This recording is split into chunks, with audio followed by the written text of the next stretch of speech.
గత UPA government అప్పటి మన్మోహన్ సింగ్ గారు ప్రధానమంత్రిగా యూపీఏ చైర్పర్సన్గా సోనియా గాంధీ గారు ఏ గ్రామంలో కరువు ఉండొద్దు, వలసలు పోవద్దు, ఏ గ్రామంలో ఆ పని హక్కుగా పని కల్పించాలనే లక్ష్యంతో ఈ నరేగా ఎంజీఎన్ఆర్ఎస్ పథకాన్ని ప్రవేశపెట్టినటువంటి కాంగ్రెస్ ప్రభుత్వం పేదోళ్లకు బుక్కెడు భూ పెట్టడం, వలసలు నివారించడం కోసం ఈ జాతీయ ఉపాధి పథకం చేపట్టారు.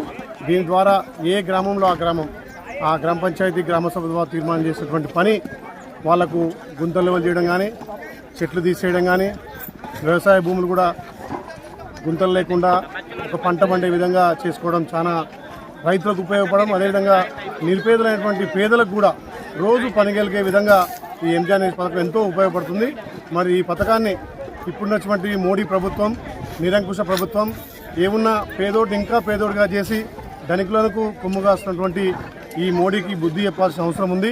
ఏమున్నా అనిల్ అంబానీ, అదానీ, అమెజాన్లకే ఊడిగం చేసి దేశ సంపద కూడా ఉన్నోన్నే ఇంకా ఉన్నత స్థాయికి తీసుకుపోతుంది. లేనోళ్లకు పట్టెడన్నం పెట్టే ఈ ఎంజీఎన్ఆర్ఎస్ పథకాన్ని పూర్తిగా నీరుగార్చే విధంగా దీంట్లో ఉన్నటువంటి ప్రజలకు, పేద ప్రజలకు అక్కడ వచ్చే అన్ని కూడా తీసేసి ధనికులకు వచ్చే విధంగా దీన్ని కూడా కార్పొరేట్ సంస్థలు చేస్తున్నటువంటి ఎంజీఎన్ఆర్ఎస్ పథకాన్ని నీరుగార్చినటువంటి మోడీకి భారతదేశ ప్రజలు బుద్ధి చెప్తారు.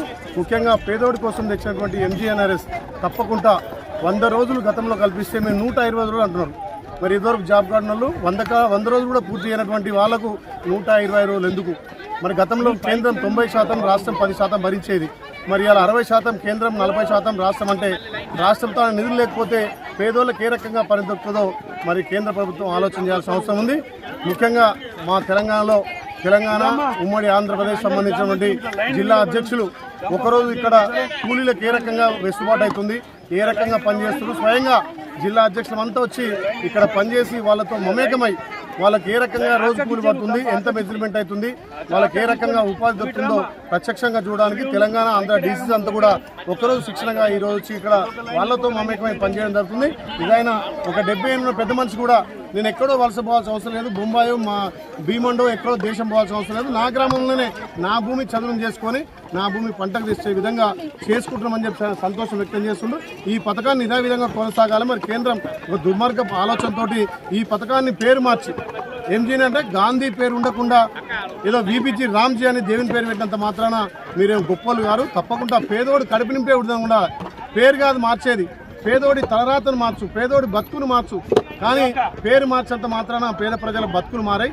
ఏదైతే మహాత్మా గాంధీ పేరు ఉందో దాన్ని అట్నే కొనసాగిస్తూ గతంలో ఉన్నటువంటి నియమ నిబంధనలు పేదోడికి అక్కరొచ్చేటివి ఉండాలి తప్ప ఇలాంటి పేరు మార్చి నిబంధనలు మార్చి మాత్రం తప్పకుండా వచ్చే రోజుల్లో ప్రజలు బుద్ధి చెప్తారు. నేను గద్దె దించేది ఖాయం. మా భావి ప్రధాని రాహుల్ గాంధీ గారిని మళ్ళీ మేము ప్రధాని చేసుకొని పేద ప్రజలకు పట్టెడన్నం పెట్టే ఎంజీఎన్ఆర్ఎస్ను మళ్ళీ యథావిధిగా చేస్తామని చెప్పి మాట ఇస్తాం. గత యూపీఏ గవర్నమెంట్ అప్పటి మన్మోహన్ సింగ్ గారు ప్రధానమంత్రిగా యూపీఏ చైర్పర్సన్గా సోనియా గాంధీ గారు ఏ గ్రామంలో కరువు ఉండొద్దు, వలసలు పోవద్దు, ఏ గ్రామంలో ఆ పని హక్కుగా పని కల్పించాలనే లక్ష్యంతో ఈ నరేగా ఎంజీఎన్ఆర్ఎస్ పథకాన్ని ప్రవేశపెట్టినటువంటి కాంగ్రెస్ ప్రభుత్వం పేదోళ్లకు బుక్కెడు భూ పెట్టడం, వలసలు నివారించడం కోసం ఈ జాతీయ ఉపాధి పథకం చేపట్టారు. దీని ద్వారా ఏ గ్రామంలో ఆ గ్రామ పంచాయతీ గ్రామ సభ ద్వారా తీర్మానం చేసినటువంటి పని వాళ్లకు